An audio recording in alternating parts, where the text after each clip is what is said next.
Dear viewers, Abdul Karim বলছি। কেমন আছেন সবাই? আজকে আমি আপনাদের কিভাবে ইউটিউবে একটা সুন্দর আকর্ষণীয় একটা থাম্বনেল তৈরি করতে হয় সেটা আপনাদের দেখাবো। এটা ফটোশপ ব্যবহার করে আমি আপনাদের দেখাবো কিভাবে আপনি খুব সহজেই একটা সুন্দর আপনার ভিডিওর জন্য থাম্বনেল তৈরি করবেন। তো প্রথমেই চলেন যাওয়া যাক আপনার ডেস্কটপের ফটোশপ অপশনে যাই। ফটোশপ ফটোশপ ওপেন হইতেছে, একটু সময় দেন। হ্যাঁ, চল। ওকে, তো আমরা প্রথমে যেটা করবো, ফাইল থেকে নিউ ফাইল একটা নিব। ওপেন নিউ নিউ নিউর এখানে সাইজ দেওয়া যেতে পারে 8x12। আপনি সাধারণত 8:4 দিলে আমরা ইউটিউবের জন্য বেস্ট থাম্বনেল তৈরি হওয়ার জন্য। ওকে, আমরা যেটা করবো, ঠিক আছে, ওয়াইড দেবো 8 অবশ্যই ইঞ্চি দিচ্ছি কিনা এটাও দেখে নেবেন। আর রেজলিউশন 300 পিক্সেল পার ইঞ্চি এটাই দিবেন। ওকে, আমাদের একটা ব্যাকগ্রাউন্ড পেজ তৈরি হয়ে গেল। ব্যাকগ্রাউন্ড পেজ তৈরি হয়ে গেল। আমরা যেটা করবো, প্রথমে এই থাম্বনেল তৈরি করার জন্য এই টুল বক্স আপনি দেখতে পাচ্ছেন, এটা বক্সের মধ্যে দেখা যাচ্ছে। এই বক্সটা আমরা নিব, নিয়ে কি করব, একদম মাউস রাইট ক্লিক করে শেষ পর্যন্ত নিয়ে নেব। দেখেন একটা ব্যাকগ্রাউন্ড কালার, আপনি চাইলে এই ব্যাকগ্রাউন্ড কালারটা চেঞ্জও করতে পারেন, কেন পারবেন না? এই কালারটা ভালো লাগে, এখান থেকে ব্যাকগ্রাউন্ড কালার চেঞ্জ করে দিলেন, দিলেন যেটা ভালো লাগে রে ভাই, দিবেন, কোনো অসুবিধা নাই। তবে থাম্বনেইলটা আসলে আপনি যত সুন্দরই থাম্বনেইল মানুষের দেখেন না কেন, থাম্বনেইলটা আপনার তৈরি হবে নিজের মনের যে একটা আপনার কি বলে শিল্পীর গুণ যেটা বলে আর কি। শিল্পীর মনের গুণটা না থাকলে তো শিল্পী কলম লিখতে পারবে না। ঠিক এমন যত বেশি আপনার মন থেকে আপনি বিষয়টাকে উপলব্ধি করবেন যে এভাবে করলে সুন্দর হচ্ছে, ঠিক সেই বিষয়টা আপনি গুরুত্ব দিবেন। তারা দেখবেন যে আপনার থাম্বনেইলটা আরো বেশি সুন্দর হয়েছে আর দেখতে অনেক আকর্ষণীয় মনে হইতেছে। আপনি যে আপনি দেখতে পাচ্ছেন যে আমি এখান থেকে খালি কালার স্কেল দিতেছি আর কালার মনে চেঞ্জ হচ্ছে। সো আপনার যেটা বেস্ট কালার মনে হয় ঠিক সেটা দিবেন। ঠিক আছে, মনে করেন আমি এই কালারটা ইউজ করলাম ব্যাক হিসেবে, তাহলে আমরা কি করবো, ওকে। আচ্ছা, এই কালারটা একটু দেখতে কেমন, একটু ভারী ভারী লাগতেছে, আমরা একটা আর একটু পাতলা কালার দেই। ঠিক আছে, একটু হালকা, হ্যাঁ, হালকা কালার দিলাম আর কি। ওকে, তো এবার আসেন আপনার ফাইল। আপনি যদি ইউটিউবে যদি কাজ করতে চান, তো আপনাদের ইউটিউবের অবশ্যই দেখা যাচ্ছে যে একটা আপনার কি বলে, ওদের যে থিম ব্যাকগ্রাউন্ড বা মনোগ্রাম বলি, সেটা দিলে সবচেয়ে বেটার হয়। আমরা এখান থেকে ফাইল থেকে ওপেন করব, ফাইল থেকে ওপেন করব। অবশ্যই এটা মনোগ্রাম ডাউনলোড করব, যেমন ফাইল থেকে ওপেন করব আমরা একটা মনোগ্রাম, আপনি অবশ্যই পিএনজি ফাইলে ডাউনলোড করে রাখতে পারেন, যেমন এটা ইউজ করলাম। ঠিক আছে, এটা আমাদের ওপেন হয়ে গেছে। জাস্ট কোনো কাজ নাই, এই বারটা ধরে ক্লিক দিবেন, এটা ধরে নিয়ে সে এখানে কাজ শেষ, চলে আসলো। এতই সুন্দর। আপনি চাইলে এটাকে এখন আপনার পজিশন মতো বসান। আর এটাকে একটু বড় করবেন, আর তো ছোট লাগতেছে, এটা দেখতে কেমন হয়ে যাইতেছে। অবশ্যই একটু বড় করে নেবেন, অসুবিধা নেই। আপনি আপনার এটাকে ফুটিয়ে তোলার জন্য যত বড় ইচ্ছা করে নেবেন। এখন এটাকে ক্লিক দিয়ে কন্ট্রোলারটা ক্লিক দিবেন, দেখেন এটা এখন এটাকে ছোট বা বড় করা যাবে। ঠিক আছে, আপনি চাইলে আপনার ইচ্ছা মতো রিসাইজ করে নিতে হবে। কি দিতে হবে, কন্ট্রোলারটা টি। ঠিক আছে, একদম আপনার ইচ্ছা মতো সাইজে বড় করে নিলেন, বা যতটুকু পারফেক্ট মনে হয় আপনার, পারফেক্ট মনে হলো বলে নিলেন। ঠিক আছে, এরপরে ইন্টার দিলেন, দেখেন এটা সুন্দরভাবে বসে গেছে। বসে নাই? হ্যাঁ, বসছে। এখন আপনার দরকার, আপনার ইউটিউবে মনে হলো আমাদের হয়ে গেল, ব্যাকগ্রাউন্ডও পেয়ে গেলেন। এখন আপনার কিছু কথাবার্তা, আপনার যে ভিডিওটি যে সম্বন্ধে সেই সম্বন্ধে লিখবেন কিছু কথাবার্তা। যেমন আপনার এখানে টেক্সট বার ক্লিক করলে আপনি এখানে ক্লিক দেবেন, দেন লেখার একটা পারপাস চলে আসছে, আমরা দেখতে পাচ্ছি নড়াচড়া করতেছে। তো আমরা লিখবো। তো তার আগে এখান থেকে একটা ইনফরমেশন দেয়, সেটা হচ্ছে ক্যালিব্রেটে আপনি কোন ফন্টে লিখবেন সেটা এখান থেকে ক্লিক করে দেখতে পারবেন। আপনি যে ফন্টে ইচ্ছা সেই ফন্টে লিখতে পারবেন। বোল্ড দেবেন কিনা সেটাও ব্যাপার, অথবা লাইট দেবেন, পাতলা দিতে পারবেন। সাধারণত বোল্ড লেখার এখানে বেশি ফোটে আর কি। ক্যালিটা দিয়ে এরিয়াল দিতে পারেন, হ্যাঁ, এরিয়াল, এরিয়াল বেস্ট ফোন আর কি। আর 45 ফোন, এই ফোনটা আপনি সিলেক্ট করে দেবেন কত সাইজে আপনি লিখবেন এবং কোন ভাষায় লেখেন। তো ঠিক আছে, আমরা লিখি, হ্যাঁ।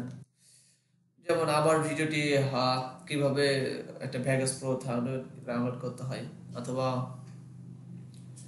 যে কোনো আপনার যে ভিডিও, সেই ভিডিও রিলেভেন্ট কিছু একটা লিখবেন। মনে করেন কিভাবে ইউটিউব থাম্বনেল তৈরি করতে হয়, হাউ টু ক্রিয়েট ইউটিউব। তো এখানে আছে ইউটিউব, তো আছে, সো ইউটিউব আর লেখার প্রয়োজন নাই। তারপর কি করবেন, আবার নেক্সট এটা থেকে গেল। আপনি চাইলে কালারটা চেঞ্জ করে দিতে পারেন, কালারটা ঠিক একই হবে আগের থেকে। আপনি এটা যদি মনে করেন লাল দিবেন, লাল যেটা ভালো হয়, যেটা ফুটে আপনি ঠিক সেই কালারটা দিবেন, ঠিক আছে। এখানে আপনার কালার ফুটাতে কথা, আপনার দেখতে অনেক সুন্দর হবে, এটাই হলো মূল কথা, ঠিক আছে। কে কি বললো, কার কথা, এর সাথে কান দেওয়ার কোনো সুযোগ নাই। আপনাকে অবশ্যই এটা ক্লিয়ার করতে হবে যে আপনার কালার যেটা দিচ্ছে সেটা শুধু। আপনি দেখেন ব্যাকগ্রাউন্ডে, আই থিঙ্ক এই কালারটা দেখতে একটু সুন্দর লাগতেছে, লাগতেছে না? মনে হচ্ছে একটু বোল্ড বোল্ড লাগতেছে। তো আপনার এই চাইলে এই লেখাটাকে আর একটু বড় করবো, এত ছোট লেখা মনে হচ্ছে একটু কেমন। তো আমরা একটু সাইজটা কিন্তু বাড়া দিই, 45 দেওয়া আছে, এটা মনে করেন 60 করে দিলাম, দেখেন লেখা একটু বড় হয়ে গেছে। আমরা চাইলে এটা 80 করে দিতে পারি, ঠিক আছে। লেখাটা একটু সাইডে চলে গেছে, তাই তো। এগুলো সাইডে দিলে অসুবিধা নেই, এটা নিয়ে আসা যাবে। এখান থেকে ধরলাম, এখান থেকে ধরে ঠিক এভাবে নিয়ে আসলাম, চলে আসছে, আসছে না? হ্যাঁ, আপনি চাইলে এই লেখাটাকে কপি করে এখানে নিয়ে আসতে পারেন, কন্ট্রোল অল্টার একসঙ্গে ধরবেন, প্লাস মাউস দিয়ে ক্রিয়েট করে নিয়ে চলে আসবেন, খুব সহজেই উপর থেকে নিচে চলে আসলো, আসলো না? হ্যাঁ, আসছে। এখন চাইলে আমরা এই লেখাটাকে চেঞ্জ করবো, আমাদের তো এই লেখা দরকার নাই, নিচে লিখবো কি ইউটিউব থাম্বনেল, SUMD থাম্বনেল।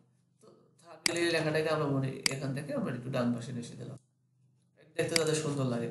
আপনি চাইলে এখন এই লেখাটাকে শুধু আলাদা করে কপি করতে হবে, ক্লিয়ার করতে পারবেন, যেমন আপনার যেভাবে মনে হয় যে এটা ভালো। কালারের ব্যাপারটা আপনার উপর নিজস্ব ডিপেন্ড করে, এখানে অন্য কারো আসলে বলে দেওয়া কালারের উপর কোনো গুরুত্ব নেই ভাই, যেটা আপনি দেখতে মনে হচ্ছে যে এটা দূর থেকে দেখা যাবে ভালো বা দেখতে সুন্দর লাগতেছে, ওকে ফাইন, সেটা দিয়ে দেন, অসুবিধা নেই তো। ওকে, দেখেন কালারটা চলে আসছে। তো লেখা একটু উপরে দিয়ে দিই, অসুবিধা নেই তো, অথবা পজিশনিং করে দিলাম। দেখেন লেখা আছে the how to create YouTube thumbnail. আপনি চাইলে এখানে আরো অন্য কিছু অ্যাড করতে পারেন, ইমেজ অ্যাড করতে পারেন, কোনো কিছু। তার ফাইল থেকে আপনার যেখানে ছবি আছে সেখান থেকে ছবিটা ওপেন করে দিয়ে দেবেন। আমি আবার ইমেজটা আমার এই পেজে দিতে চাই, সো আমার একটা ইমেজ নিলাম, নিয়ে ঠিক আগের মতো করেই ধরে নিয়ে ছাড়া দিলেন, কোনো কাজ নাই, ধরে নিয়ে ছেড়ে দিলেন, ঠিক আছে। যেভাবে দেখেন পেছনের লেখাটা চলে গেছে, ছবিটা তো যাওয়া যাবে না, একটু ছোট করে দেন না ভাই, এত বড় রাখার কি দরকার আছে, নাই তো, আছে আছে, কোনো দরকার নেই। আপনি চাইলেন এই পর্যন্ত দিলেন, আপনার লেখা ছবিটা দিলেন, তারপর আপনার লেখাটা প্রয়োজন করে আস্তে করে একটু সরাই নিলেন। কি খুব খারাপ লাগতেছে দেখতে? হ্যাঁ, আশা করি খারাপ লাগতেছে না। সো আপনি আপনার ইমেজটা বসাই দিলেন, এইখানে আপনি আরেকটা লেখা লিখে দিতে পারেন ইন ফটোশপ। আপনি ফটোশপে যেহেতু করতেছেন, ফটোশপে করে দিতে পারেন। তো যেটা সুন্দর হয়, যেটা আকর্ষণীয় হয় সেটাই করবেন। টোটালটা যদি আপনি লক্ষ্য করেন দেখবেন যে সুন্দর লাগতেছে, আপনি যদি দূর থেকে এটা ভিউ করেন তাও ঠিক আছে। আপনি যেহেতু ফটোশপে কাজটা করতেছেন তাই এখানে চাইলে লিখে দিতে পারেন আপনি ফটোশপে করতেছেন, অথবা এখানে টেক্সট বক্স, আমি আবারও বলতেছি আগের মতোই টেক্সট বক্সে যাবেন, টেক্সট বক্স থেকে ফাইলটা টেক্সট বক্স ক্লিক করার পরে আবার এখানে দিতে পারেন যে ইন ফটোশপ। এত ফটোশপ দেওয়ার মতো খুব বেশি দরকার আছে আমার মনে হয় নাই, চাইলেও দিতে পারেন।